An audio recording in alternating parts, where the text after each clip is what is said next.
Hello, Jason Tadlock, Elkhorn Area School District Superintendent. Taking a moment to answer the common question related to the referendum. What has Elkhorn Area School District done to control costs? This video will be a little bit longer than the others as it's has been a process that's taken place well over the past decade, but I want to make sure that I go through that and share with you all the efforts that we have made as they have been extensive. But to start off, Elkhorn Area School District, we currently spend $2,404 per pupil less than the state average.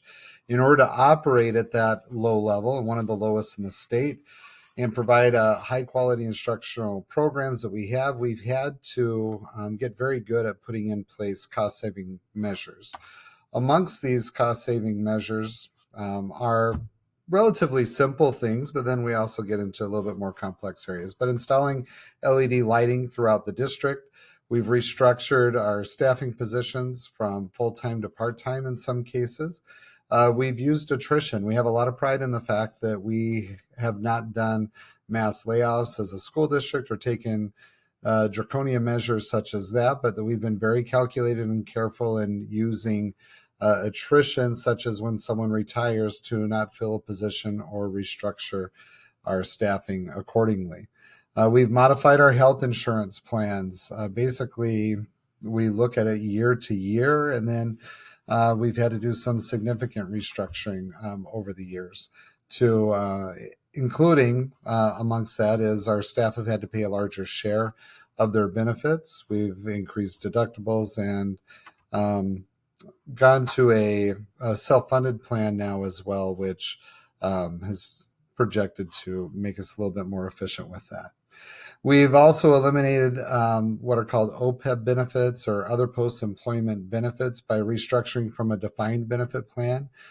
Teachers, when they used to retire, would get a certain number of years of insurance that was guaranteed to them if they had served in the school district for a certain number of years. That benefit has gone away, and we went to a defined benefit where the district provides a matching 403B contribution to the staff and puts a lot of ownership with the staff, and that pre-funds that, but it has significantly reduced our ongoing liability. I've also linked 10 years of savings and revenue generation. I'm going to pull that document up and go through some of those highlights.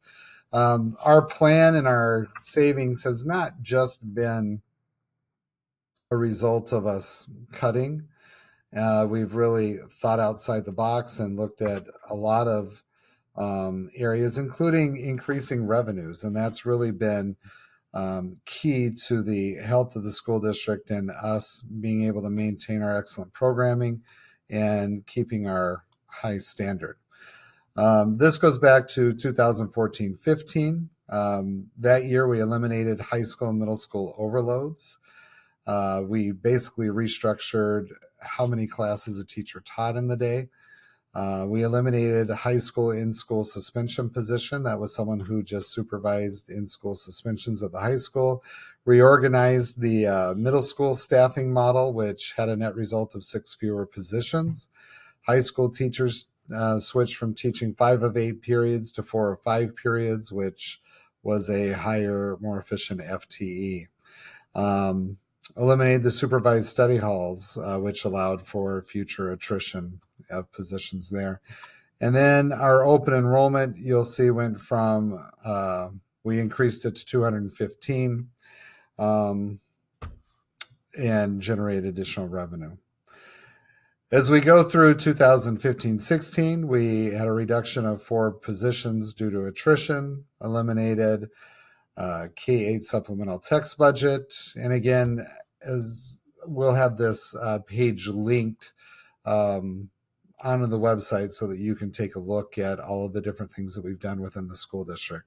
But I hope you can see as we go through year by year, we took actions to get more efficient within our budget, and keeping in mind that our student count was still going up. So when you're seeing an attrition of positions and staffing positions, that means we were increasing class sizes. We did it in a very careful way, but Some people may have noticed that or may have felt like, gee, our elementary classes or some of our high school classes are a little bit larger.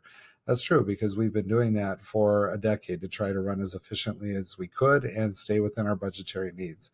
You'll see we also increased our revenue. That year we went up an additional 700,000 via open enrollment. Again, some cost saving measures in 16-17 increased that revenue again by 800,000 in the open enrollment. 17-18 school year, you'll see some more attrition that was taken, a reduction in our staffing, and additional open enrolled students, which again was about 600,000 to 700,000 in additional revenue. 18-19, again, some more attrition of instructional positions, changes to the health insurance premiums, and more open enrolled students. Okay, 19-20, 2021, again, increasing the revenue limits and some minor changes there. 21-22, you'll see there are a number of changes that we made and increase of the open enrollment revenue, again, by about 200,000. We saw a big jump in the open enrollment revenue in 22-23, which pushed it up over the $7 million mark in total revenue generated. And again, you'll see that our changes that were made on that list to get more efficient and maintain that cost savings. 23-24, while we still felt that inflationary impact, there were a number of measures that we took. In particular, our staff, and I feel bad about this, but this was something that we needed to do to keep our budget from having a significant shortfall in the future, was our staff received a 1.5% increase, 1.4 for teachers, professional staff, 1.5 for support staff. While we saw many of our district neighbors had increases between 4 to 8%. Administrator, supervisor pay for most in this group was frozen. And then we switched, which was a savings of between 110 to 221. We switched health plans from fully insured to self-funding, reducing our projected increase that we were going to face was a 33.9%. We were able to reduce that to a 6% increase in liability. And you'll see some of those other changes. And then again, we didn't have a large open enrollment revenue gain that year. We had a minor one there. This year, the 24-25 budget, again, a number of changes and cost-saving measures that were taken into place. We budgeted a $509,000 revenue limit increase due to open enrollment. I'm pleased to announce that we are exceeding that amount.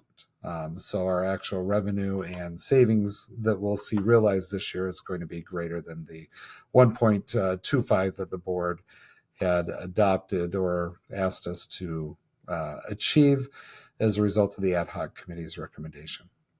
I know that's a lot to go through. I'm trying to keep it very concise. This information is available on the school district website. Again, this just goes back to 2014-15, but it represents a decade of efforts that we've been making. Thank you very much. If you have any questions, don't hesitate to reach out.